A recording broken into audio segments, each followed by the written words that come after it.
in this video, I'm going to show you how to see who viewed your threads on the Thread app. So from your Thread app, in checking who viewed your thread, then you can tap on your profile menu or profile icon.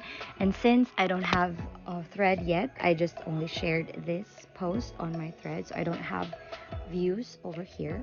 Now the second thing that we can do is to go to our home page and try to check who viewed our threads. So as you can see, the only way we can do that is to check who replied on our thread. So you will be able to see the people who replied to your thread along with their usernames. And also you can tap who liked your thread.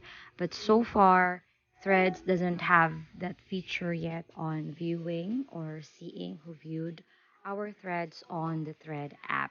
So only that one, that feature that we can see who replied and who liked our threads. But as soon as they will update this, hopefully we'll be able to view the same with Facebook and Instagram. So I hope this information helps. Now, please don't forget to give us a like and subscribe for more updates. Thanks for watching.